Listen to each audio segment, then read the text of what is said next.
topics and opinions expressed in the following show are solely those of the host and their guests and not those of W4CY Radio, its employees, or affiliates. We make no recommendations or endorsements for radio show programs, services, or products mentioned on air or on our web.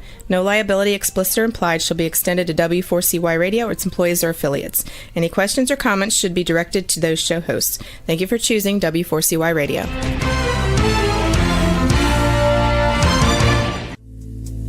Welcome to Powerful Business Strategies, where you will find out that everything you have ever learned about growing your business is wrong. Finally, a show where you'll learn the right way to grow your business by learning business and financial strategies that your competition isn't doing.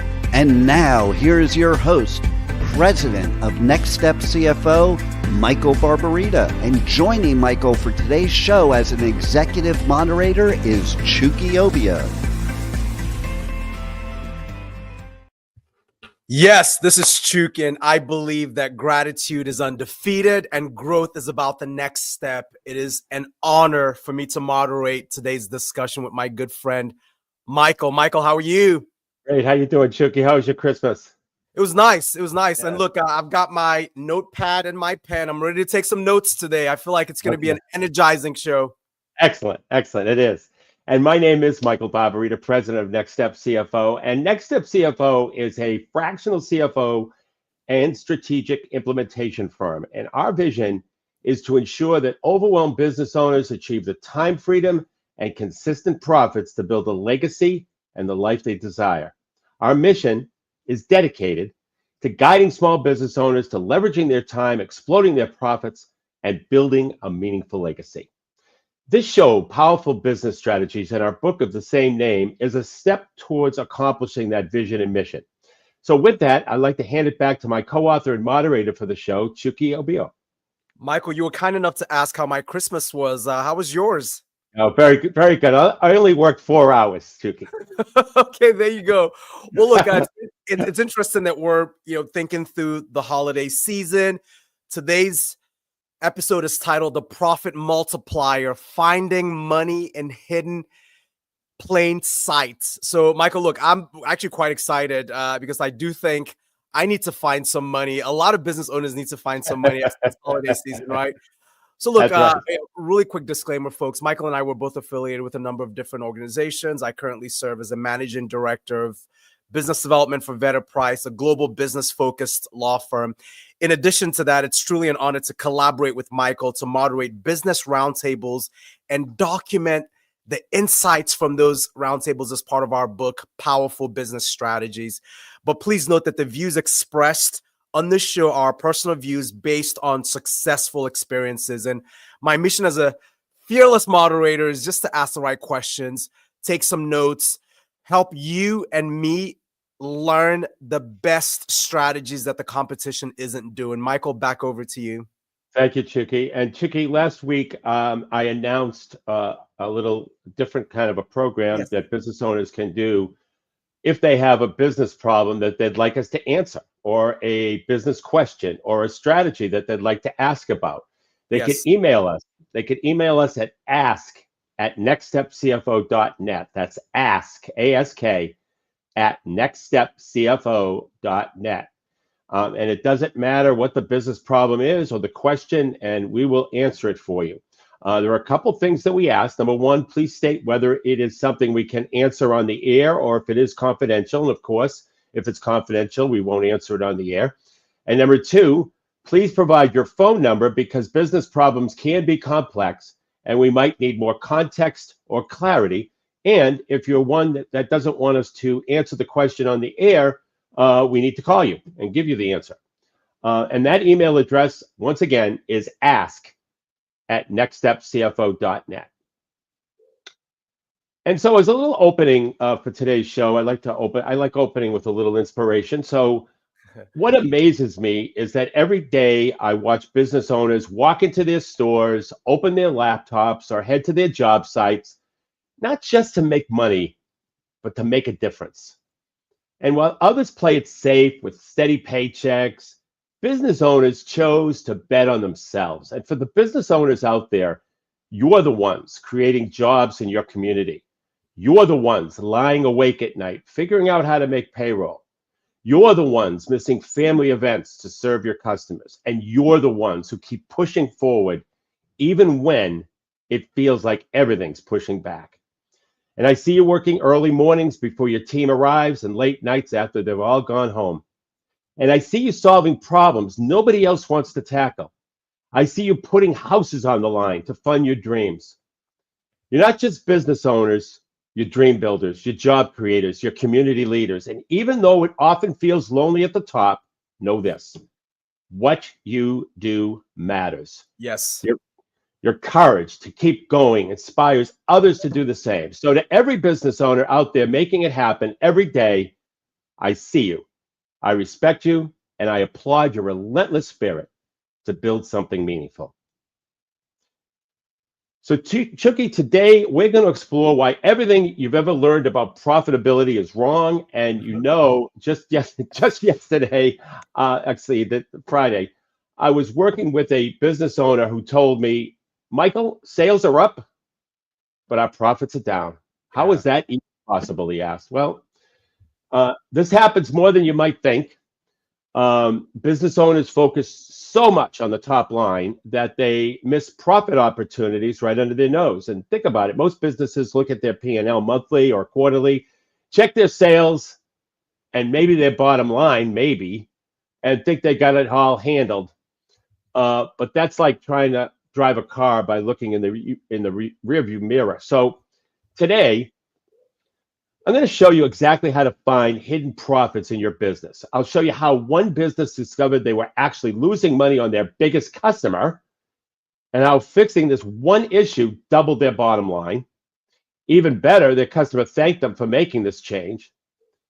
And I'm also going to reveal what I call the profit multiplier system. And it's a systematic way to uncover and capture hidden profits in your business. And the best part is you can start finding these profits this week without needing to make a single new sale. So stay tuned as we break this down. And if you're driving, don't worry. You can catch the episode again on our podcast at powerfulbusinessstrategies.com. So let's dive into the first major area where hidden profits exist, and I call it revenue leaks. And these are places where money is flowing out of your business without you even realizing it. And let me share 3 examples that will show you exactly how this works. And first, there's a manufacturing company was consistently showing gross margins of 35%. But when they did a deeper dive into their pricing model, they discovered that 40% of their orders were actually losing money. And here's what happened. They had this standard pricing model that worked great for all the orders over $10,000. But for smaller orders, they discovered that the setup costs were higher. They discovered that the material waste costs were higher, that the labor costs were disproportionately unfavorable, that shipping costs weren't fully covered. Admin costs ate up a lot of their margins for those smaller orders, and rush orders weren't properly priced. And so by implementing a new tiered pricing system, they introduced minimum order requirements. So minimum orders. The setup fees were for small. They had setup fees for small orders where previously they did not. They had rush order premiums, so if you wanted it fast, you had to pay a little extra. They had volume discounts that were structured properly, shipping cost adjustments, and administrative fee allocations. Their bottom line increased $300,000 in the first year. They didn't lose any customers, and in fact, many small customers started bundling orders together to meet those minimums and actually making them more profitable to service. But here's the key. If you're hearing this, you're saying, yeah, sure they did. Sure, any customers, not at all. Well, here's why. They had that. They didn't sell on price. They sold on value. They had a strong position of market dominance, and they were able to, and because of that, their customers didn't want to leave. They had solutions to their customers' problems that nobody else tackled. Or if they did tackle it, they weren't telling anybody. So that's a lot of the situations that I'm going to talk about this today have everything to do with the reason why some of these price increases work so well, or some of these strategies like setting up fees for small orders and rush order premiums. The reason why it works so well is that these businesses sold on value. They didn't sell on price. No one was going to leave. No one was going to leave, Chucky. They're just not going to leave, because the value was there. So another example is a professional services firm was billing hourly rates of $200, thinking that they were making good money. But when they analyzed their true cost, they found out they had unbilled client communications. Wow. And that can happen. You just don't put it through the billings. You have a 15, 20 minute, 30-minute conversation with somebody, and you don't put it through the billing system. Boom, it gets unbilled. And there was they discovered that the proposal preparation time was a cost that they didn't consider. They also discovered that internal meetings and planning for certain clients weren't considered in the hourly rate. Research and preparation for clients wasn't considered, which is really it's time. And so they were actually making less than $100 an hour. And then what they did is they implemented retainer-based billing and project-based pricing versus hourly. And that they had different service packages so that their clients could have options, which is always a good idea. We've been talking about that on several of our shows regarding that tiered pricing, that bundling together services to give clients options. That's a real so we've been talking about that a lot, and that's what they did. And their revenue went up, but more importantly, their profit doubled because they stopped leaking time and money. And the third example is a distribution company discovered that their biggest customer was actually their least profitable. This happens a lot. And here's what they found. They found that the special packaging requirements that this big customer had was costing them more money. They discovered that the delivery schedules that this big customer had was throwing off all the deliveries, throwing them way out of whack and costing more money. They actually had excessive return rates with this big customer that they didn't consider pricing in. They had payment terms that were too long for this customer that they didn't consider pricing in. They had storage costs not covered that were more. There was as a special service, they stored additional inventory for this customer, and well, it cost more.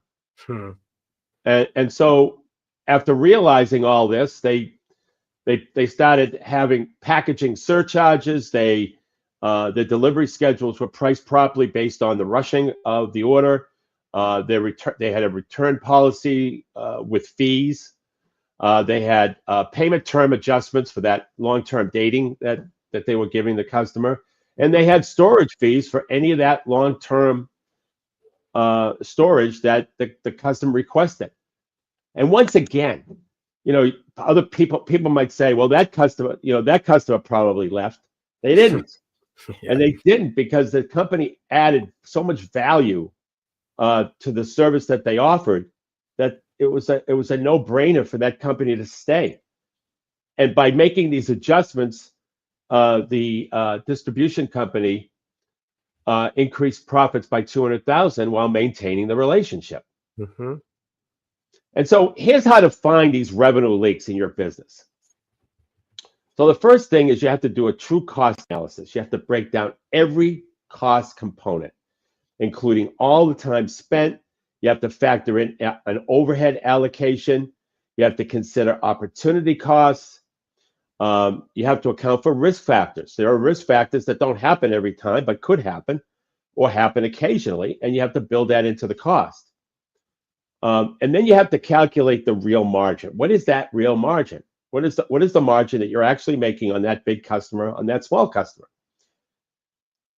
Then you have to do a customer profitability analysis where you do you understand what the revenue is for the customer per customer, the cost to service each customer, any payment patterns that they might have. So certain customers take longer to pay.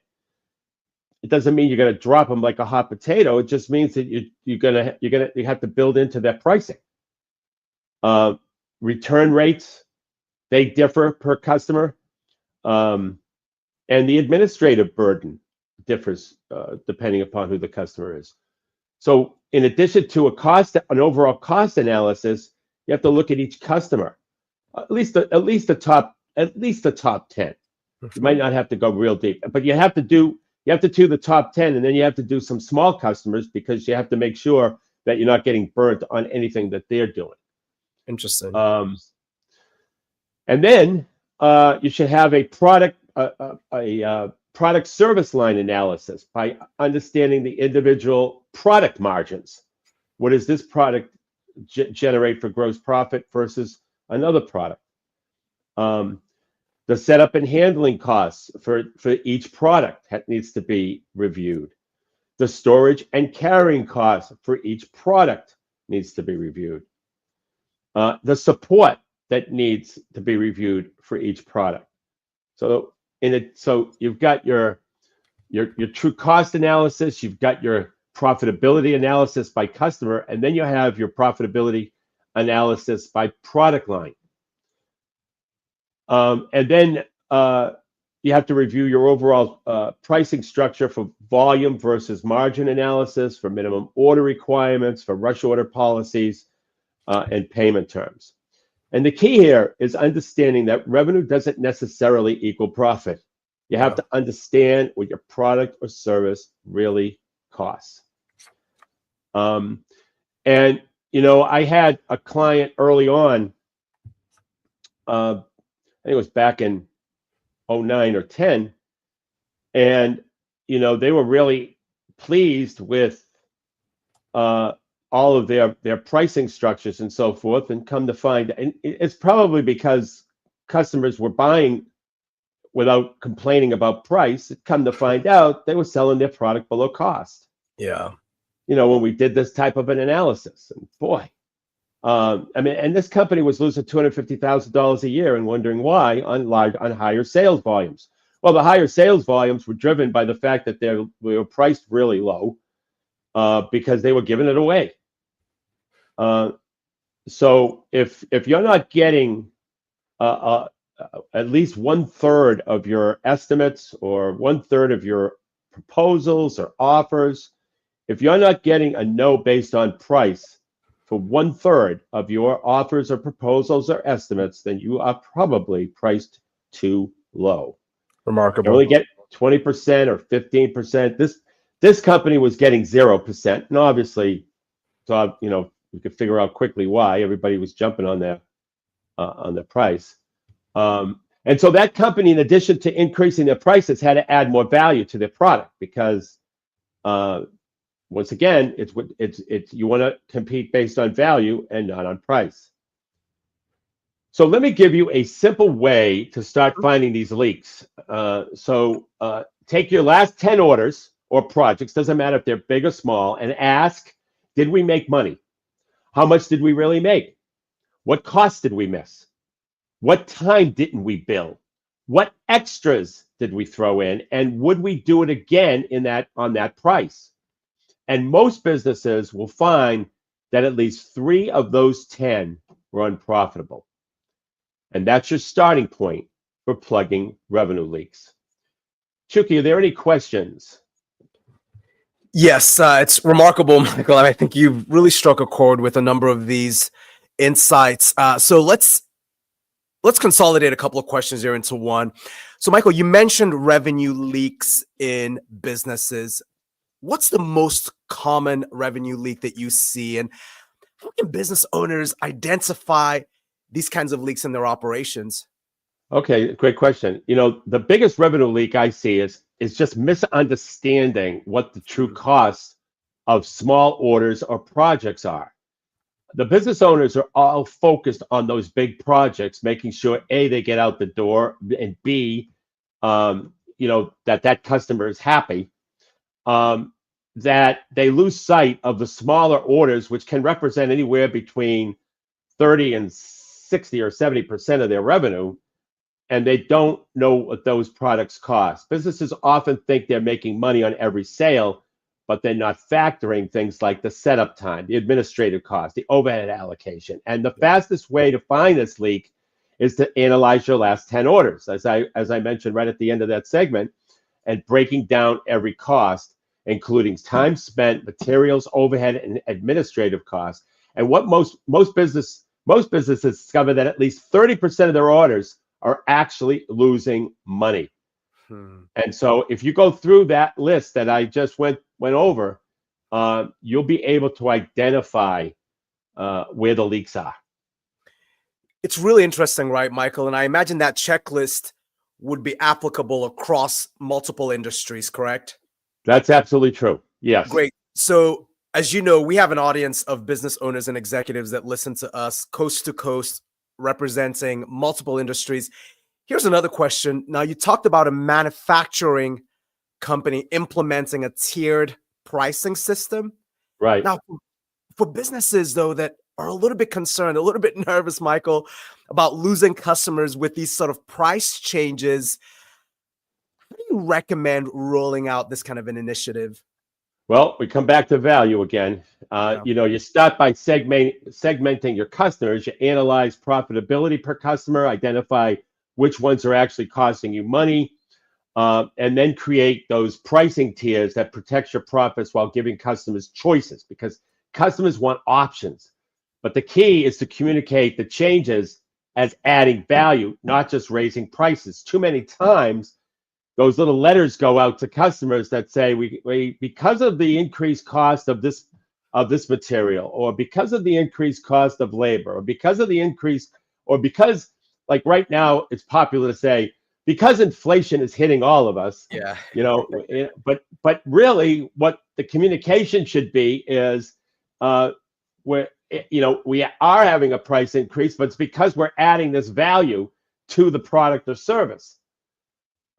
That way, you'll retain a large percentage of your customers. That manufacturing company actually retained 95% of their customers because they offered options and they communicated the price increase with value add, not just blaming it on the inflation that we're all experiencing. Exactly.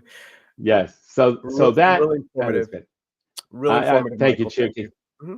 Thank you. And so before I continue this discussion, we're going to take a 90-second break. Hey there, business owners. Let me ask you something. Are you tired of blending in with your competitors? Frustrated with slow growth and slim margins? Well, I've got news for you. Everything you've ever learned about growing your business is wrong. But don't worry. I'm here to let you in on a secret weapon, your position of market dominance. It's what sets you apart, makes you irreplaceable, and has customers lining up at your door. My name is Michael Barbarita from Next Step CFO. I know what you're thinking. Sounds great, Michael, but how do I find my position of market dominance? Well, that's exactly why we've created our game-changing implementation program called Next Step to Market Dominance. In just 90 days, we'll guide you step by step to a position of market dominance by uncovering your unique strengths that competitors can't touch, by crafting a message that resonates deeply with your ideal customer, by building a strategy that turns you into the go-to expert in your field. Now, this isn't theory. These are battle-tested strategies that have helped businesses like yours double, triple, and quadruple their revenue. Don't let another quarter go by struggling to stand out. It's time to dominate your market, period. Go to nextstepcfo.net/contact, fill out the form, and in the message section, put the word dominate. Or call us at 781-326-3822. That's nextstepcfo.net/contact, or call us at 781-326-3822. Welcome back. And, the second major area for hidden profits is what I call cost structure transformation. And this isn't just about cutting costs. It's about restructuring them to protect and enhance your profits. So I'm going to be giving you some examples here. And there's really some creative ways that costs have been reduced. And probably about half of them I've had some personal experience with. The others I've just recognized other businesses doing it. But so let me share an example in the construction for a construction company that transformed their entire cost structure. They had the traditional costs. They had office space. They had a full-time staff. They had equipment leases. They had a fleet of vehicles. They had software licenses, insurance, the whole smash. And when business was good, these costs were very manageable. But during slow periods, they ate away profits. And here's what they did. So with the equipment, they sold their owned equipment, and they created an equipment sharing network. This is very creative. I was involved in one of these, and it was really incredibly effective. And what it did in my experience is it not only saved equipment costs, but it also allowed a company, my client, to be in a different product segment. And it was the insulation business once again. They couldn't offer foam insulation because they didn't have the money to buy the equipment. So they created an equipment sharing network. And what this construction company did is they created a network with 5 other local contractors who had complementary work schedules. And when Company A had a backhoe sitting idle Monday through Wednesday, Company B used it for their project. And when Company B's cement mixer wasn't being used Thursday and Friday, Company A could use it. And so they created a scheduling system and a profit sharing agreement where whoever owned the equipment gets 70% of the rental fee. The company that dealt with the scheduling of all this equipment got 30%. All the maintenance costs were shared proportionally to usage. And then the insurance and liability insurance was once again proportionally to usage. It was clearly defined. And through this, they also, a couple of the companies created equipment rental income. And then with the experience that I was in, not only did it create a great opportunity, it was a win-win for both sides, but like I said, it put that insulation company into the foam insulation business, which is a pretty substantial, ended up being like a 30 or 40% of their total revenue once they got into full swing and did this equipment sharing. So there are tremendous opportunities with equipment sharing.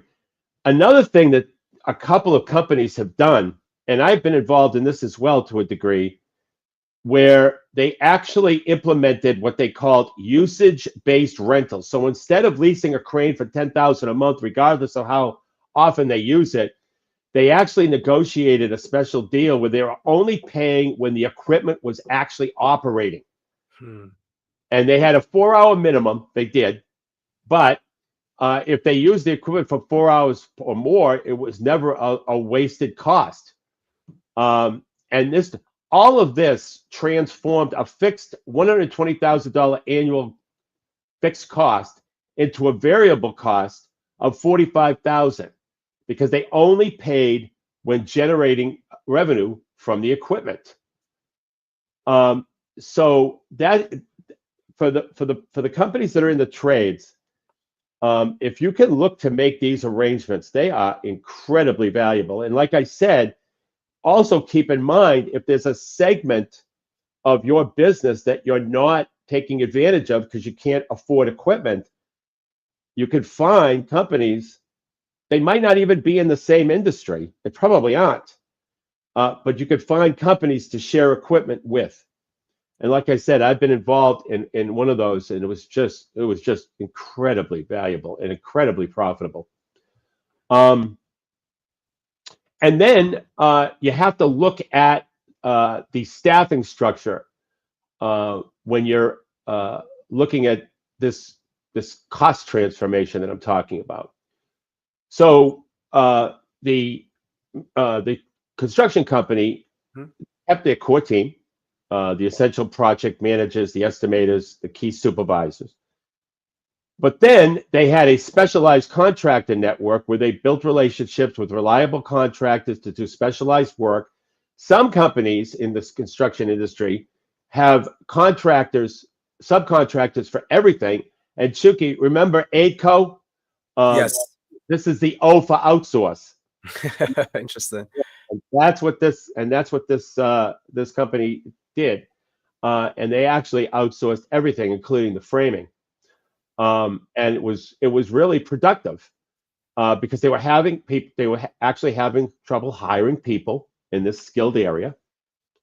They had their project managers in place. They had their estimators and their call them leads. Some people call a step down from project management a lead on the job, and it worked out incredibly well. And they didn't have to worry about all of the various different parts of a job. They had specialists in everything because they outsourced it. And they didn't have to worry about scrambling, finding people, or they didn't have to worry about the skill set because they hired, these outsourced companies that did this stuff for a living. So, and then here's another one that this one's much more difficult. It's called project-based hiring. And what this construction company did, they were able to hire additional labor only when projects required it. Now, this is definitely more difficult than outsourcing due to the availability of workers. But if you actually look for these type of temporary workers when you don't need them, you'll have them when you do, because they're temporary and they're flexible. They work on flexible hours. They also had skill sharing agreements with other companies where they shared skilled workers, including admin workers, bookkeepers, and so forth were shared, which was interesting. They actually had cross-training programs where they take those core members and they would train them in different areas in case they couldn't get help. Interesting as well. And then they had a facility cost strategy where they downsized their main office, reducing their fixed office space by 60%. They created satellite-like locations, which was small job site offices instead of one large facility. That was helpful. They used they had storage optimization where they consolidated their storage and implemented just-in-time delivery. Yeah, that was great. And they had mobile office solutions where they equipped teams with technology for remote work. And so they converted most of their costs into variable costs, which is exactly what you want to do, and from a fixed cost. And it allowed for better matching of revenue and expenses. And overall, their fixed costs dropped by 40%, which was incredible. And so another example was a marketing agency that transformed their cost structure because before they were using full-time marketing agents and specialists. They had a long-term office lease. They had fixed software costs for all the software that they needed to do the marketing for clients. They had standard benefits, all fixed. They had, a bunch of general fixed overhead as well. But afterwards, they transformed the marketing agency by, number one, core team, what they called core team plus network. So they kept only their essential roles in-house, very similar to the construction company. They actually built a network of pre-vetted freelancers. Once again, that O for outsource. They built a network of pre-vetted freelancers. So they did their work beforehand, as I mentioned earlier. You do the work when you don't, you find these people when you don't need them. And because they're freelancers, they're able to basically, for the most part, react on demand. And they actually ended up saving 40% on their payroll. Then the marketing company also had a virtual first approach where they eliminated permanent office staff. They had everybody virtually. That worked very well. They invested in all these collaboration tools so that the communication would stay, like Slack, Zoom, those types. They set up cloud-based file management to store the files, shared files. They reduced overhead by 65% as a result of that. And they also had flexible benefits where they offered a benefits allowance instead of fixed packages. So they let employees choose their benefit mix. And then they provided health insurance stipends, which is some companies now get insurance that doesn't have a deductible. And what they do is, because they have a young staff, and if they have a young staff that's pretty healthy, they choose a deductible that they pay the employee through a health benefit system. They pay the employee that deductible, and so that no deductible insurance comes through at a nice low rate. And then they pay the deductibles. And what ended up happening is that only half the people use their full deductible. So what ended up happening is overall they saved on insurance because the deductibles were not a big deal. They had a relatively healthy crew, or young crew, I should say, not relatively healthy, but young. And so a lot of the people didn't go through their deductibles, and they didn't have to ask for them. They ended up reducing their benefit costs by 30% as a result of that. Then they had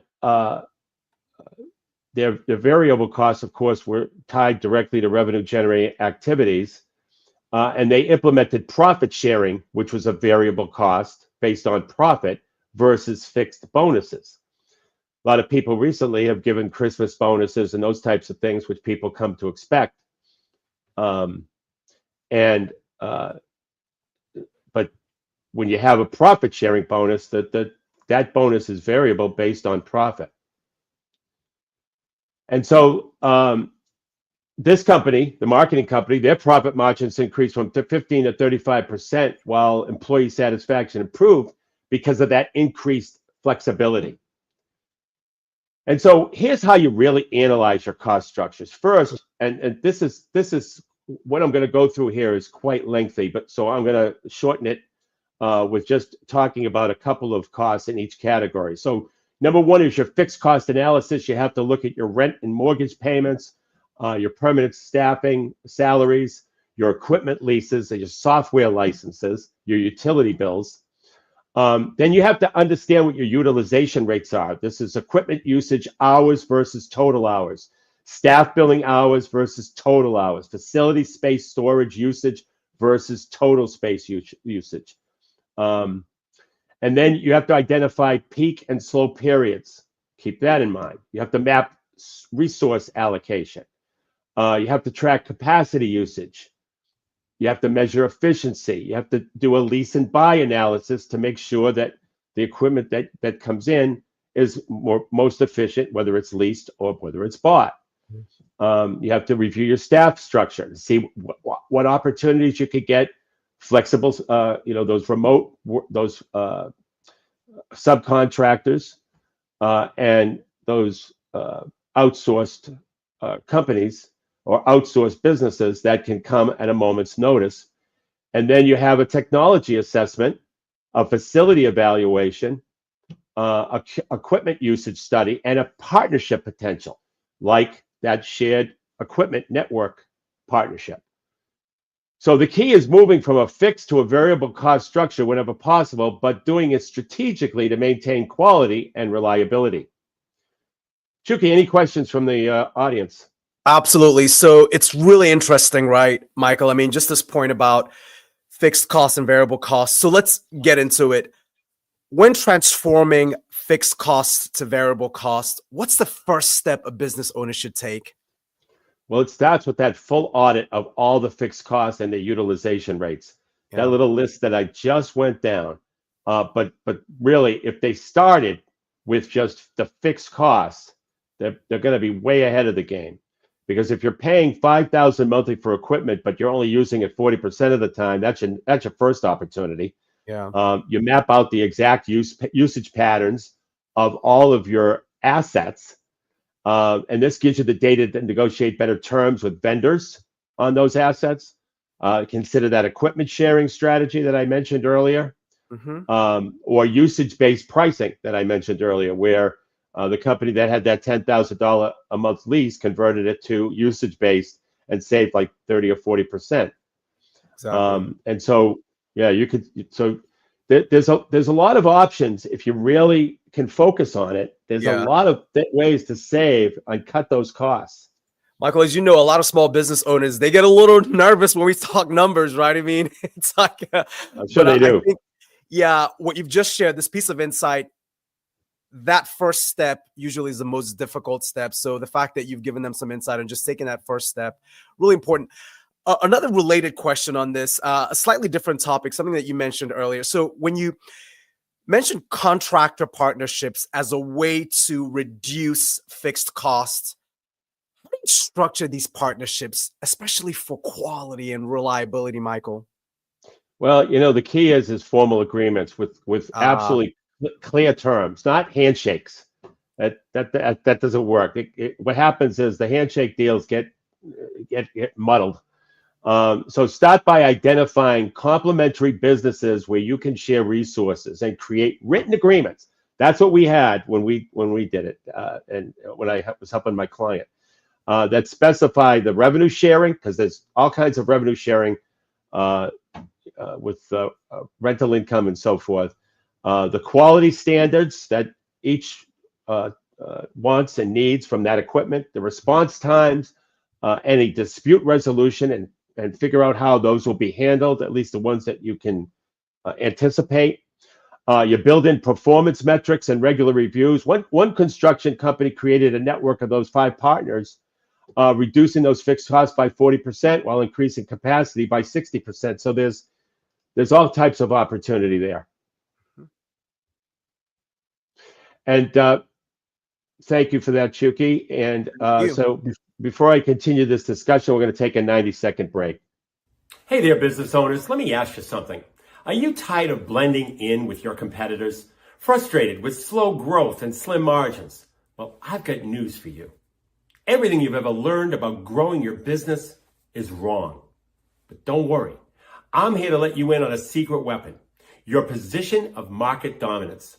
It's what sets you apart, makes you irreplaceable, and has customers lining up at your door. My name is Michael Barbarita from Next Step CFO. I know what you're thinking. Sounds great, Michael, but how do I find my position of market dominance? Well, that's exactly why we've created our game-changing implementation program called Next Step to Market Dominance. In just 90 days, we'll guide you step by step to a position of market dominance by uncovering your unique strengths that competitors can't touch, by crafting a message that resonates deeply with your ideal customer, by building a strategy that turns you into the go-to expert in your field. Now, this isn't theory. These are battle-tested strategies that have helped businesses like yours double, triple, and quadruple their revenue. Don't let another quarter go by struggling to stand out. It's time to dominate your market, period. Go to nextstepcfo.net/contact, fill out the form, and in the message section, put the word dominate. Or call us at 781-326-3822. That's nextstepcfo.net/contact, or call us at 781-326-3822. Well, welcome back. And, time flies when you're having fun. So, Chuki, if you could go, we are running short of time today. So if you could go over compliments, then send it back to me, and I'll close with a quick tip. This is a business compliments segment, and we have 4 business owners that we would like to compliment and really spotlight today. These are business owners that are coast to coast in their operations. So the first is Alan McGriff. He's the owner of H&H Fencing and Landscape Solutions. They're based in Colorado. And Michael, get this. This company is a go-to resource for fence construction, fence repair, or any custom jobs. And as a veteran-founded company, they operate with strong values aimed at understanding and truly serving clients. And it's just really interesting. They approach their projects like the opportunity to build a long-term relationship. So you can check out a little bit more about H&H Fencing at h&h-fencing.com. The next business owner is Bill Dovell, and he is with Pro EFT Center based in Idaho. And this is really remarkable, Michael. Bill's a master practitioner of EFT, which is emotional freedom technique. And he's got a background in registered nursing. And here's a part of Bill's mission statement. It's also really a service commitment to empower people to update their internal software so they can have the thoughts, emotions, reactions, and body sensations that they want. Wow. I mean, you can really find out a little bit more about Bill's perspectives on his website, proeftcenter.com. The next business owner is Jessica Olma. She is the founder of Scribe Syndicates, and she serves business owners and marketing professionals really nationwide. And Michael, you might sort of be inspired by this. So they effectively write copy, right?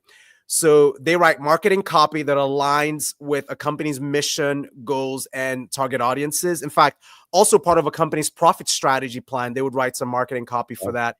And they incorporate really important keywords and key terms and phrases to really connect with clients. You can learn more about Jessica Olma on her LinkedIn profile. And then the last business owner to spotlight is Annie Young. Annie is with Sawabona Ranch, and they serve people really across the country and world. She is an equine assisted mental health practitioner, certified and licensed. And here's her mission statement, Michael: to help parents rediscover their passions, to heal their pain from the past, to embrace their strengths, and to see their gifts come to life. Excellent. And here's a headline: where healing happens. So find out more at sabonaranch.com. Michael, back over to you. Excellent. Thank you, Chucky, for that. Those are great compliments today. So in closing, let me give you the exact steps to implement the profit multiplier system in your business. So number one, revenue leak detection. So you analyze your true costs, which is the first step. Review pricing structure. Review your pricing structure. Evaluate customer profitability. Assess service costs. Monitor value delivery, and then track profit patterns. The next step in the profit multiplier system is the cost structure transformation. So you map out the fixed costs. You identify your variable options. You plan transitions. You build partnerships. Always keep that in mind. Create systems and measure results. And then the third is value capture optimization. This is where you audit your current value, what type of value you're providing, your package services. Remember, we talk about often that tiered pricing and packaging and bundling. You price strategically by giving the customer options. You implement systems, you train your team, and you monitor results. You know, if you start with just one area this week, look for one revenue leak that you can plug, one cost you can transform, or one value point you're not capturing.